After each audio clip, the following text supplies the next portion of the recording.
Hello there, welcome back to my channel. In today's video, I want to talk about something that I have started to do in order to progress in the English language.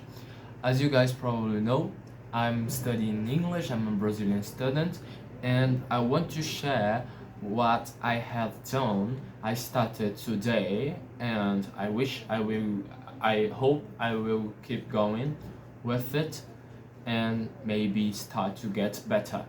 Well, what have I done? You may ask, and I will answer to it. Um,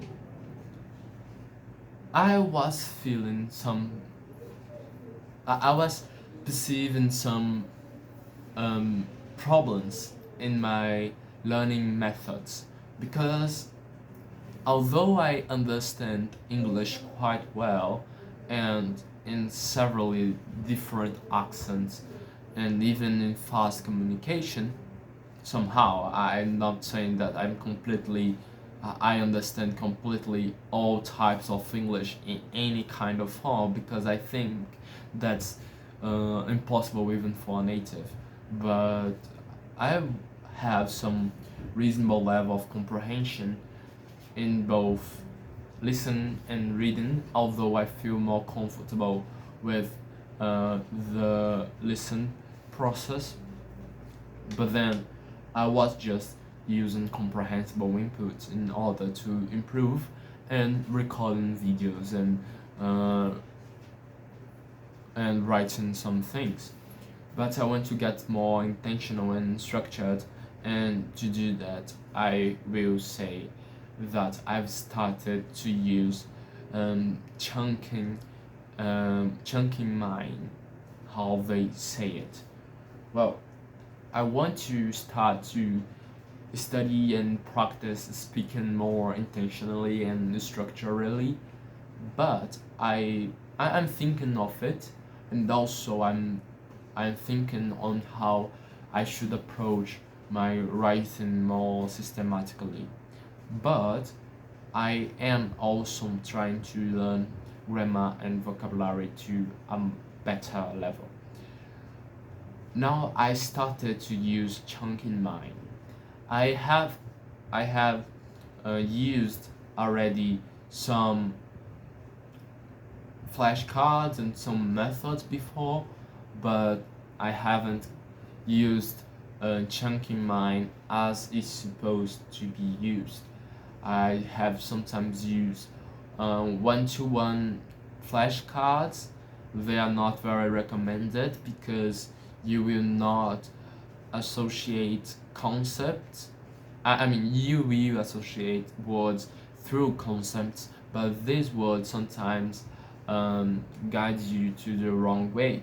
For example, let's say that a person just uses flashcards one-to-one to learn a language. And let's say that this person is a native speaker of Portuguese, as I am, and is learning English, as I am also.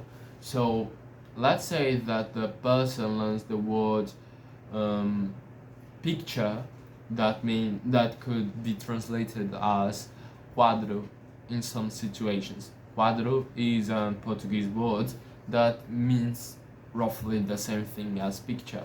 And let's say that the person learns the verbs the verb want and the pronouns I and the article a or an. That's interesting by itself because in English we have this differentiation between the article that follows before that comes before an word that starts with an vowel and a word that starts with a consonant. In Portuguese we don't. So if one do translate the, let's say, or as I mean a, or an, like a motorcycle, or um, an wait, which word starts with an vowel? An insight, let's say it. A motorcycle and an insight. The person will need to know the difference between this. It's a basic example, but that exemplify what I'm trying to say about the problems of one-to-one flashcards. And then we have the strategy of start to use more than one-to-one flashcards and start to use whole phrases in the flashcards. And more than that, we have the use and the findings of this structure in input and comprehensible, ideally comprehensible input.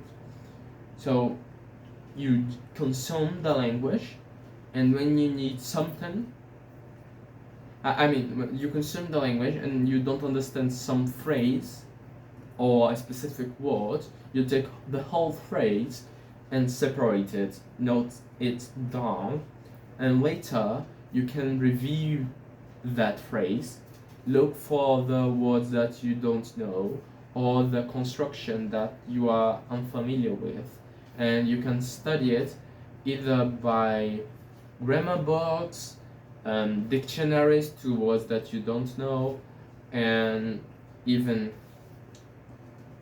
let's say it, articles, or better yet, you can use AI that is being so talked about nowadays. And I'm actually using AI a lot to my English practice with this chunking method. I stopped to use AI for other things though, because I found that it could bias me, and it still can, but it's better than nothing.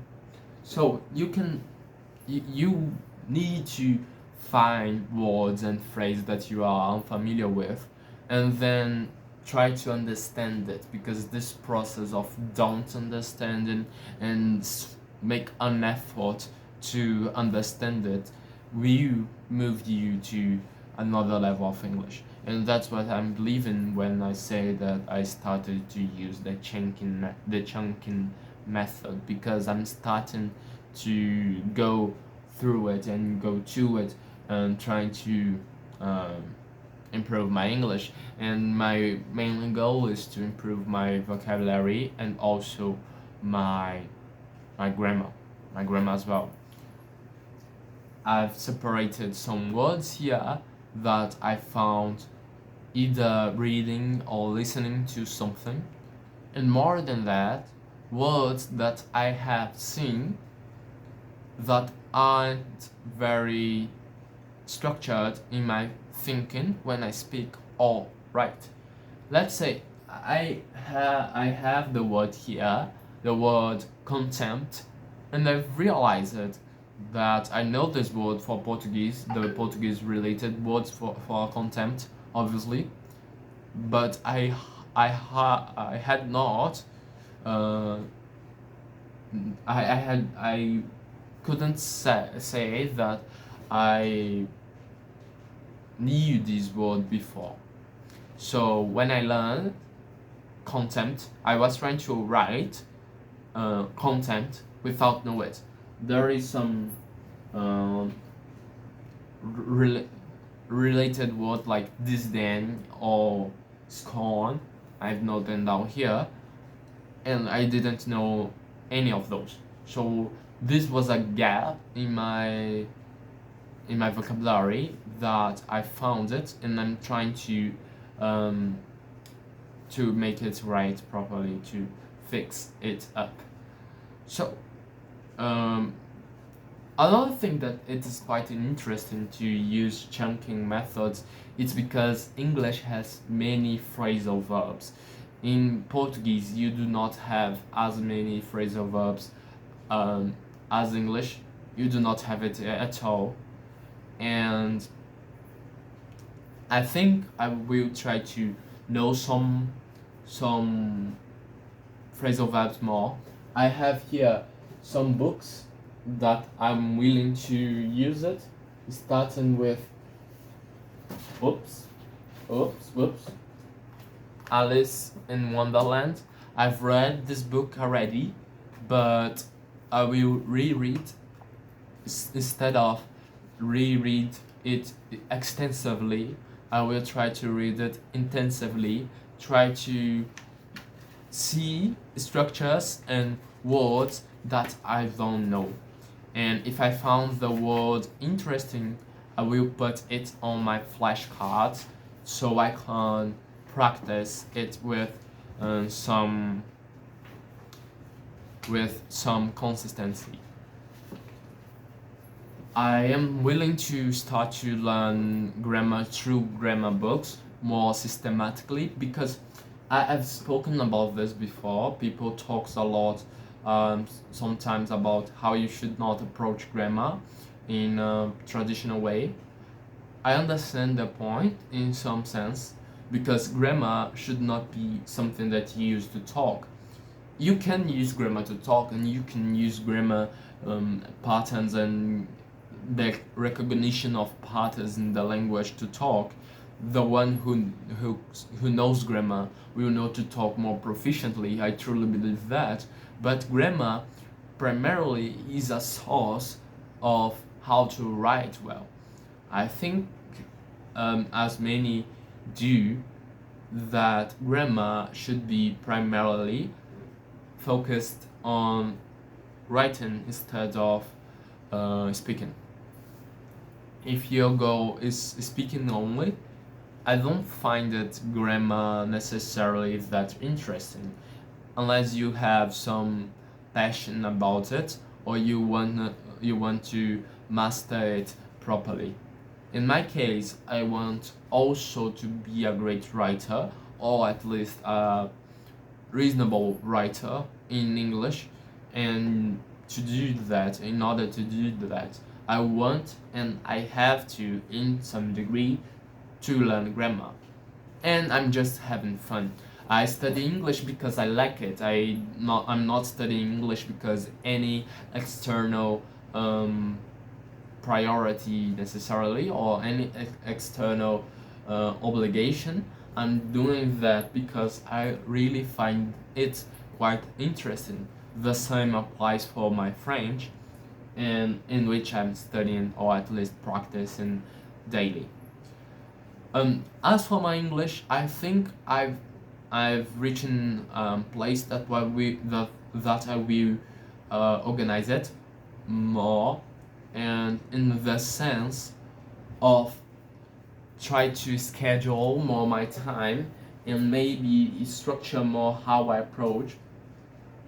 I find this of chunking mind very efficient to learn both vocabulary, grammar, and the structure of some phrases and the patterns that comes in the language. I find it those very useful. I will use it alongside some method used in my notebook. I will note down in my notebook because I like it and I think it's a way to have it all the words that you're learning and all the structure that you're looking, and you can find it very easily throughout your notebook because at least I find it very easy because it's physical. Meanwhile, to find it in the Anki, it's harder, and even in the digital or in other program digitally, you will have more problem in this sense because at least for me it isn't as easy to find it and to read and to encounter words as it is in the notebook, the physical notebook. So I want to learn, I want to consume content. Let's talk about how I'm structuring my English currently, shall we? First, I want to watch content and read content constantly. I want to have at least 15 or 30 minutes of listen daily. Sometimes I have more than that. Today I think I had less, I have had less than that, but I think I will watch some things yet, but then I want to watch things, primarily hard things. If it is possible, I want to watch specific movies that are hard to understand, podcasts that it's usually harder to understand, and maybe let's say play of Shakespeare's pieces, why not? And then those type of niched and specific things, as alongside as specific accents, primarily with my goal of the accents within the UK. With all of this type of consumption of listening, I think I will be able to, with a small amount of time, listen to more content and to have more contact with a more niched and specific language, which may help me to improve my listening skills and my vocabulary and grammar as well. If I find it something interesting and I want to take down a note, for example, of a structure and a phrase that I have found interesting, I shall do so. I take either the word or the phrase entirely, and after take it, I will note it down if I'm listening to it. For reading, I'm reading extensively. Now I study in Scarlet by Sir Arthur Conan Doyle extensively, but I want to start as well to read some books intensively, and I want to start doing so with Alice in Wonderland, which is a book that I've read extensively. So that's for my reading both extensively and intensively. When I'm reading extensively, my goal is only to understand what I'm reading and to enjoy what I'm reading. At the same time, I will be looking obviously to some structures, because there are some very beautiful structure and very well made structure by Sir Arthur Conan Doyle, for example, and great writers. They have some amazing skills of writing, and that's quite enjoyable thing in my opinion. So I want to consume it, understand it, enjoy it, but without note down words or anything like that. But when I do my intense reading, I will note down structures in phrases, words that I found interesting, and I will try to understand the text and the book deeply and deeper, because I haven't got to understand it very deep when I read extensively, so I will be able to do so when I do intensively. So with those two in mind, we have later the I will catch phrases and structure of both of them and note down so I can use them for later in my grammar and vocabulary studies. There's also my speaking and my writing practices. I want to start to write more different things, because I was just writing in free writing style, which is good in some sense because it is very creative. You can write whatever you want, and it's good to think in English, because when you write in free writing, you are not expected to stop. So you need to constantly be thinking in English in order to be able to write. So that forces you to think in English. But I will tell you that that is not hard anymore for me. So it is interesting, but I find it that this is not being very helpful to improve. and then I want to start to use writing prompts to write things specifically following a prompt, which may turn out to be very hard sometimes, but it will help me a lot, I believe. And also write free writing, why not? I will keep doing it. Have some kind of a journal type of thing, you know. Also, I want to have to to write things that I enjoy, so I can write about some novel that I have in mind, write a novel that I have in mind. I can do it if I want to. And also, I may be trying to do types of like evaluating some movie that I've watched or a book that I've watched as well. And that's what I'm going to do for my writing. If I have any difficulty with my writing, I will take it down.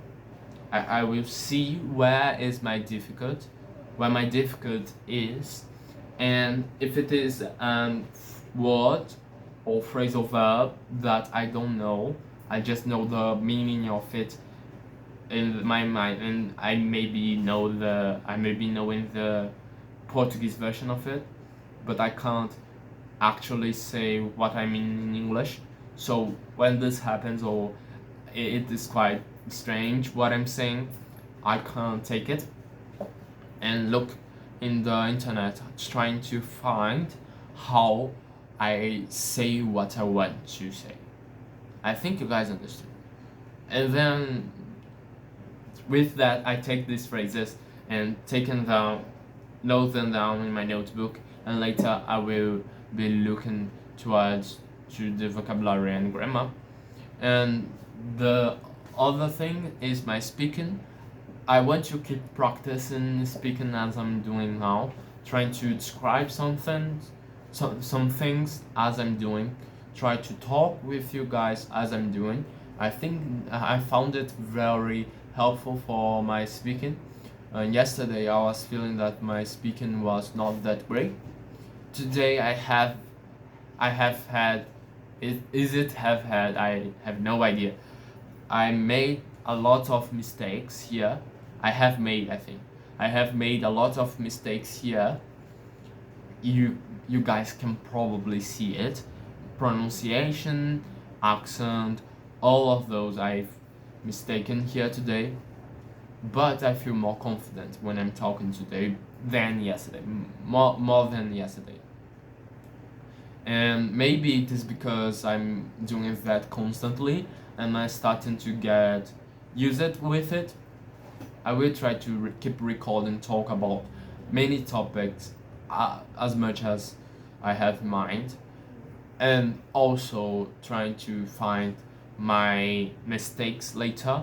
If I see a word that I mispronounced, or a word that I simply couldn't say because I haven't got any idea how to say that word, or even worse, if I do not know the word for what I'm trying to convey.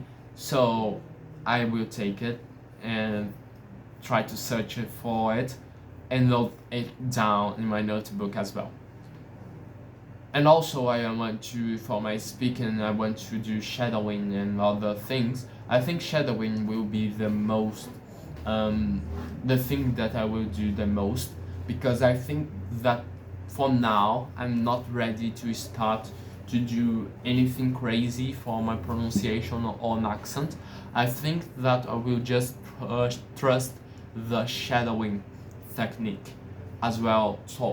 I will do shadowing, just do shadowing, following the video's instruction. I have I found this very good channel here in YouTube that you can practice shadowing for British RP accent, which being Ashley Howard. He's a very He's a very good teacher, and he has a very beautiful accent, a beautiful RP accent.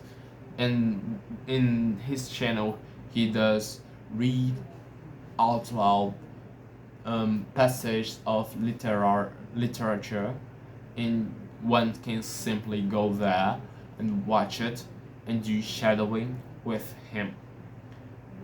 So that's what I'm going to do for my speaking.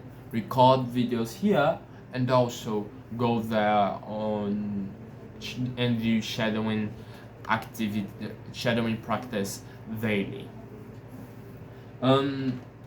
Yes, and with all of these 4 skills, I will take part of the input if I found it interesting, and of this the output if I have some difficulties with it, and then I will take those phrases, note them down in a notebook, and with that I can start to look to the phrases and the construction of it in the internet. So I can say like I will take them. I will look to them in Google, sometimes in Google Translation, Google Translator. Sorry.